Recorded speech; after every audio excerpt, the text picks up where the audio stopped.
Hello and welcome. My name is Angie Holden and I'm the blogger behind the Country Chic Cottage.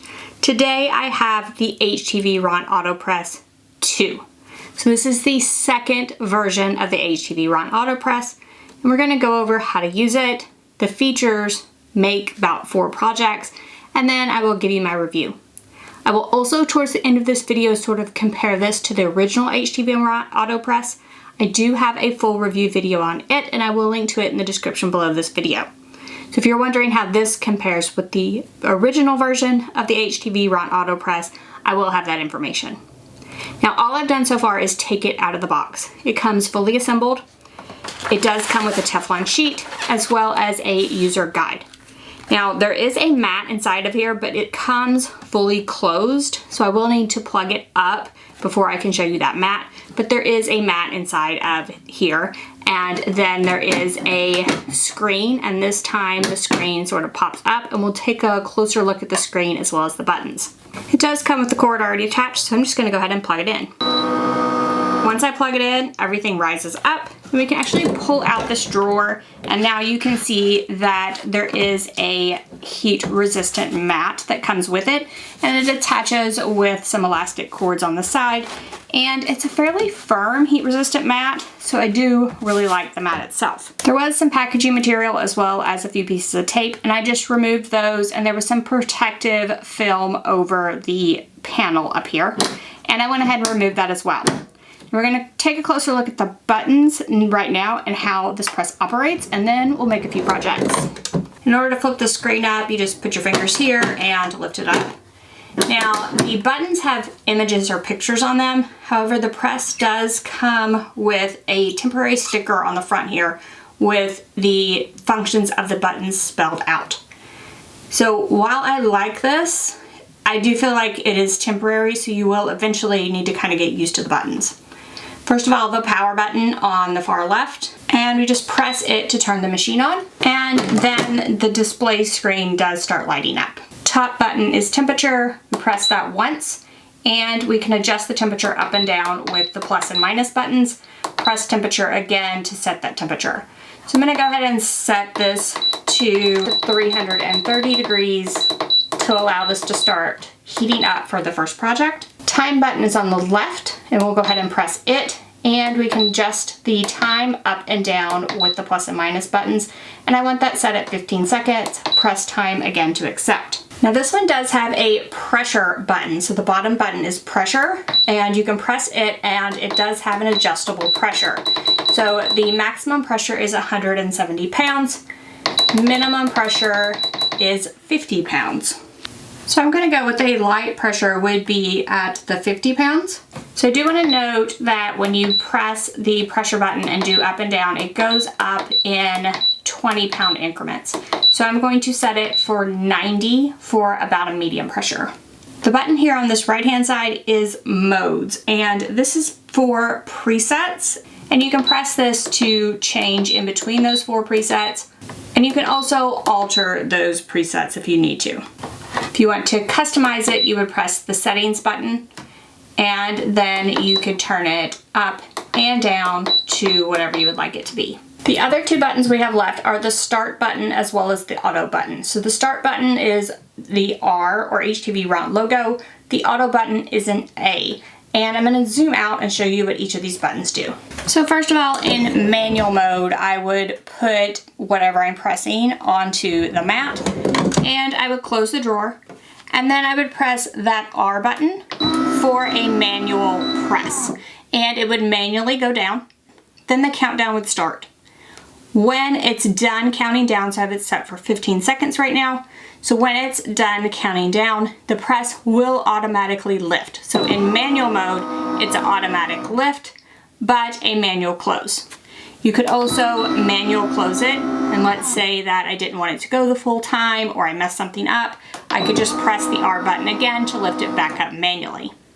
Now, if I change this to auto mode, so I just press that A button, I would pull this out, do whatever I need to on the mat here, and as soon as I close the drawer, the press will automatically close. So I didn't have to press any buttons on the top for the press to close.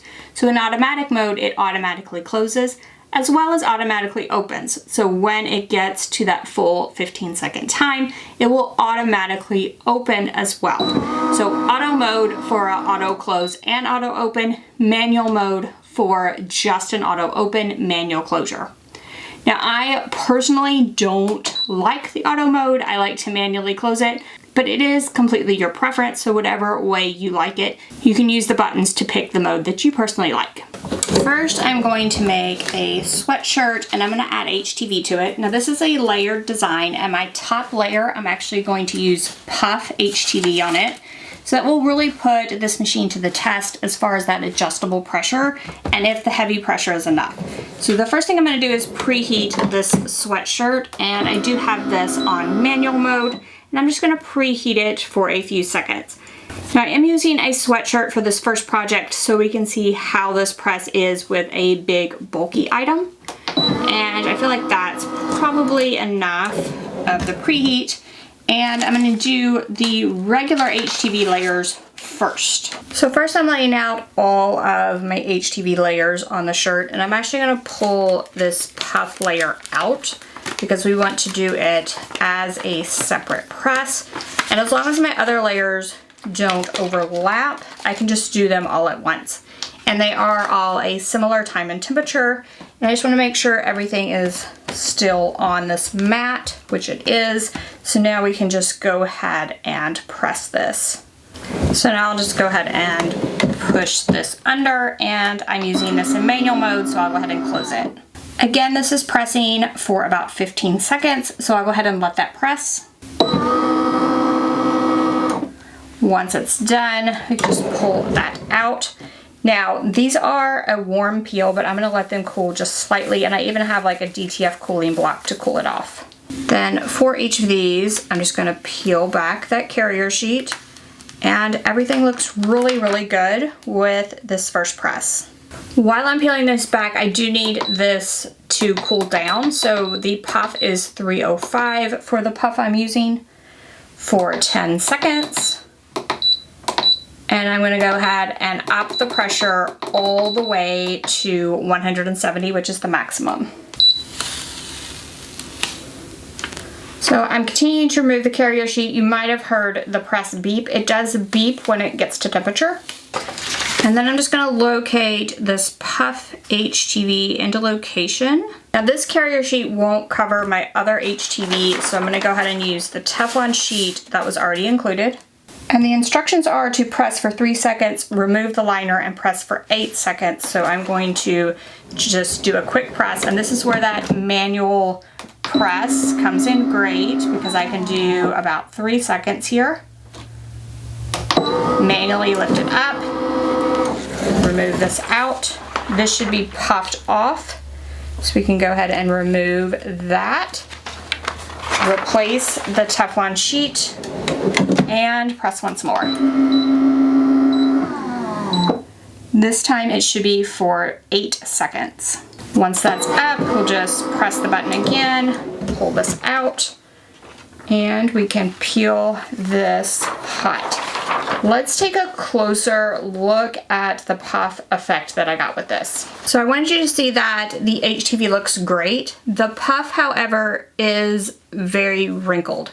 Now for this design, it works very, very well. However, I was unable to get a really smooth puff appearance even on the highest pressure setting with this press. Next up is a polyester shirt for sublimation. I went ahead and heated this to 385 degrees, set it for 55 seconds and 70 pounds of pressure.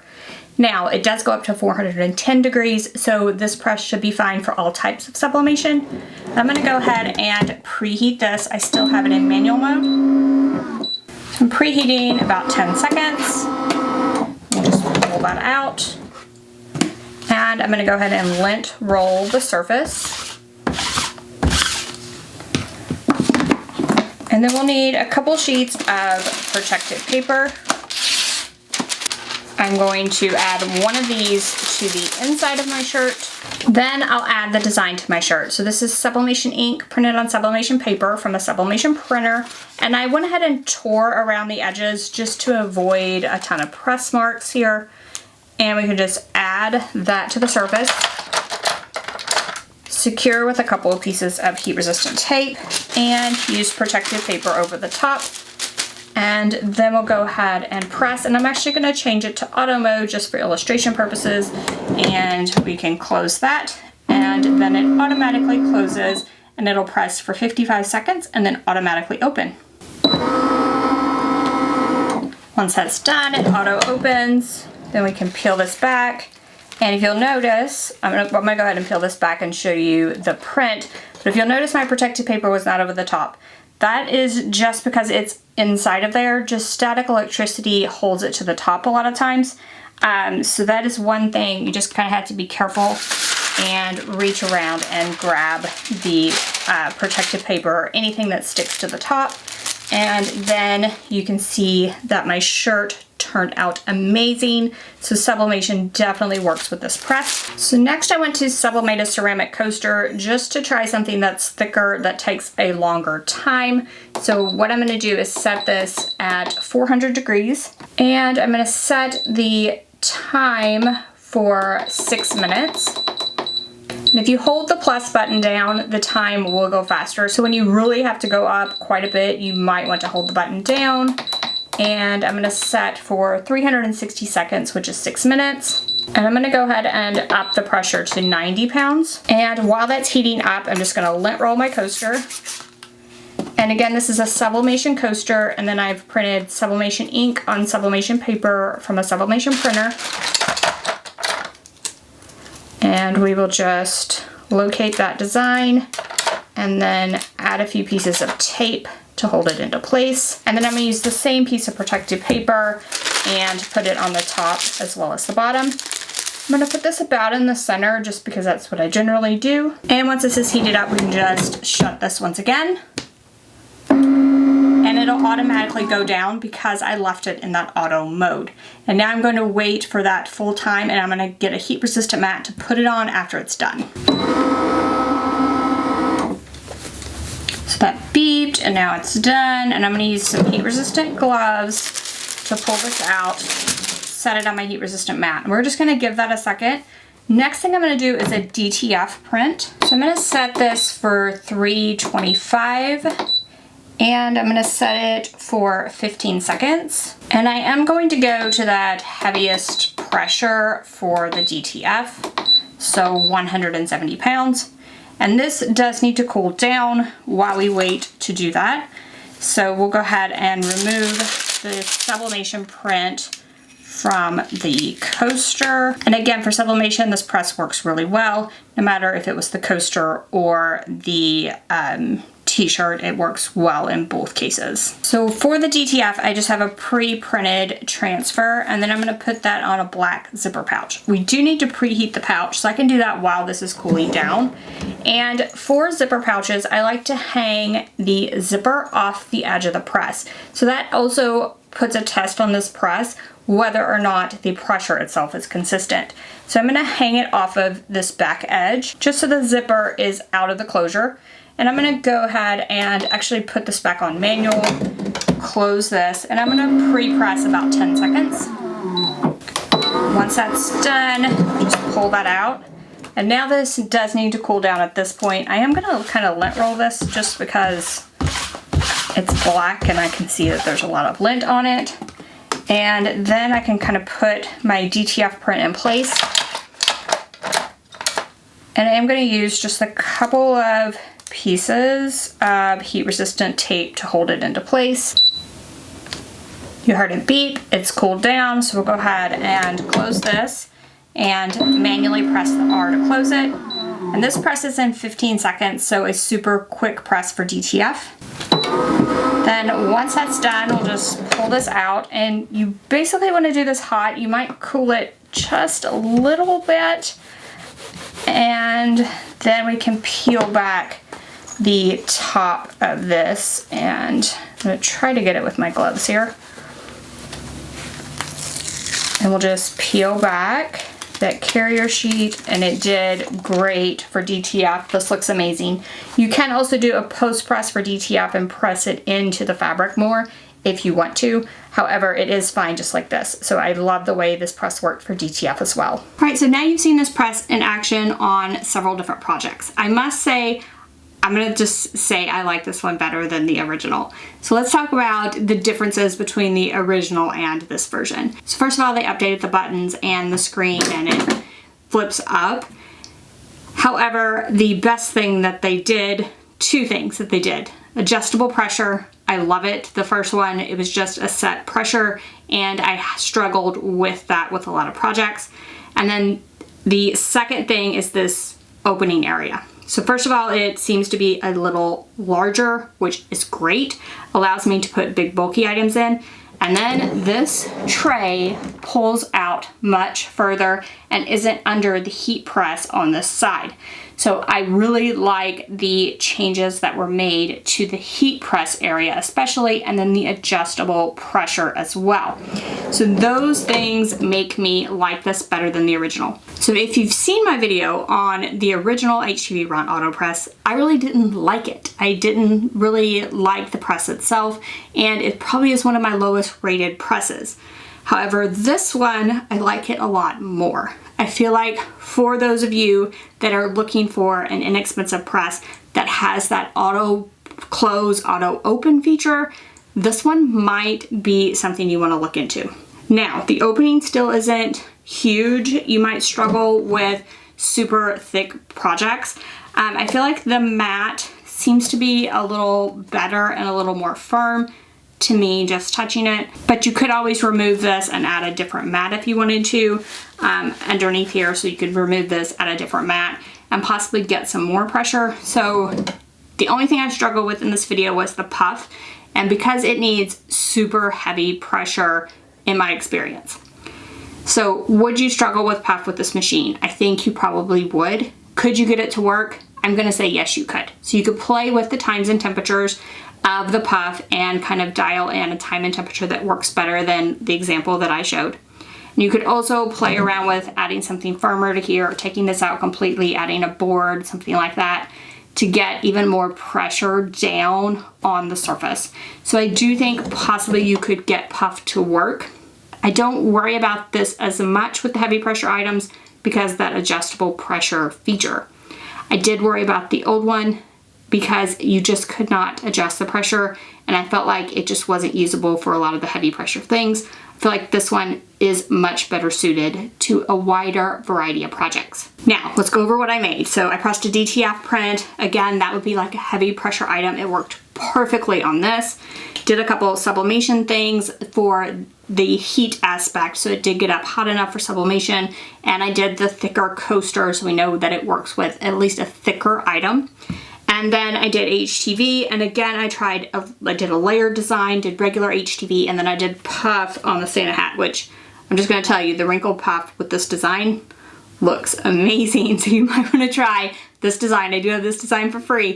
You might want to try this design with some puff and intentionally mess it up, because I will be wearing this shirt this holiday season. But if you wanted a smooth puff look, you just might have to play with it with this press.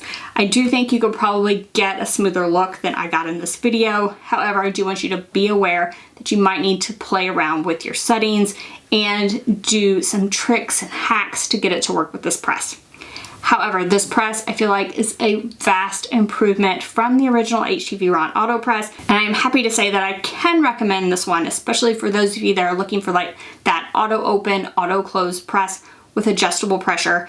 And I love the adjustable pressure on this because I can actually see the pressure on the screen and adjust it. Whereas with something like a traditional heat press where you don't have a pressure readout, you have to just kind of dial it in by hand and by feel.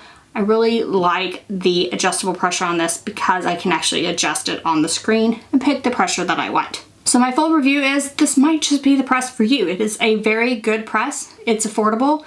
And if you are looking for something like this, I would recommend taking a look at this one. Now, would it work for business use? I tend to recommend a sturdier heat press for business use. Now, everything on here is basically plastic. The surface does get hot. Do want to note that. But all of the things are basically plastic, and it's not a very heavy press. It's great for hobby crafters. For business crafters, people that are going to use a heat press a lot, I generally recommend a more heavy-duty industrial type press rather than these type of presses that are more for a hobby crafter. So I will say for hobby crafters, this could be the press for you. However, for business crafters, you might want to take a look at some of my other videos for a few more options. Depending on your budget, you might be able to afford those options, or you might go for this one in the meantime while your business grows.